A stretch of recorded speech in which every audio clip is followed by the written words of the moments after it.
मैं एक नाविक परिवार की एक सक्सेस स्टोरी यहाँ पे बता रहा हूँ। 65 கோடி பேர் 45 நாள், கிட்டத்தட்ட பாதி இந்தியாவே இங்கதான் வந்தது. கும்பமேளாவுக்கு 65 கோடி பேர் குவிஞ்சும் ஒரு திருட்டு, ஒரு வழிப்பறி, ஒரு பாலியல் சீண்டல் நடக்கலன்னு பெருமையா மார்த்தட்டி சொல்றாரு உத்தரப்பிரதேச முதலமைச்சர் யோகி ஆதித்யநாத். जिनके पास 130 नौकाएं थी, 45 दिनों की अवधि में इन लोगों ने शुद्ध बचत की है 30 करोड़ रुपए की।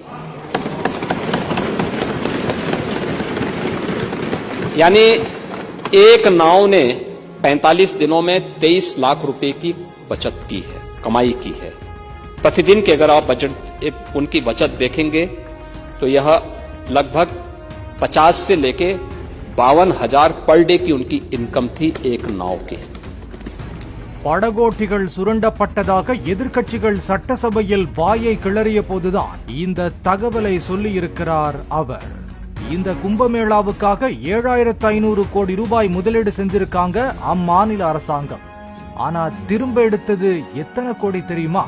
3 லட்சம் கோடி. அதுவும் இந்த லாபம் அங்கு தொழில் செஞ்ச மக்களுக்கு கிடைச்சிருக்கு.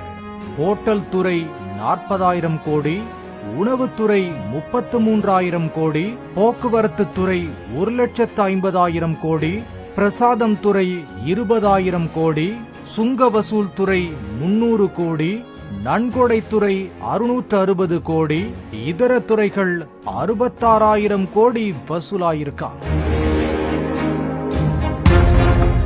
அதுவும் 130 படகுகள்ல வச்சிருக்கிற ஒரே ஒரு குடும்பம் மட்டும் 30 கோடி ரூபாய் 1.5 மாசத்துல லாபம் பார்த்திருக்காங்களாம். கும்பமேளாவுக்கு அரசு பண்ண 7,500 கோடியும் கும்பமேளாவோட முடிஞ்சு போகாம மக்களுக்கு தொடர்ந்து பலனளிக்குமா. அந்த வகையில் 200 சாலைகள் விரிவாக்கம், 14 மேம்பாலங்கள் உருவாக்கம், 9 சுரங்கப்பாதை அமைப்பு, 12 வளாகங்கள் அமைப்பு என செலவுகளும் கட்டுமானங்களாய் நின்று நகரத்தை மேம்படுத்துதான். கும்பமேளா செலவு ஒரு தோல்வி அப்படின்னு எதிர்க்கட்சிகள் சொல்ல முடியாதுன்னு கூறியிருக்கிறார் யோகி ஆதித்யநாத். அதே மாதிரி சட்டம் ஒழுங்கு எல்லாம் குத்தமே சொல்ல முடியாத அளவுக்கு இருந்ததாம். கூட்ட நெரிசல் தவிர ஒரு பாலியல் சீண்டல், ஒரு கடத்தல், ஒரு வழிப்பறி, ஒரு கொலை கூட ரிப்போர்ட் ஆகலையாம். வந்த 65 கோடி பேரும் திருப்தியா சாமி கும்பிட்டுட்டு திரும்பி போனதா சொல்லி இருக்காரு யோகி ஆதித்யநாத்.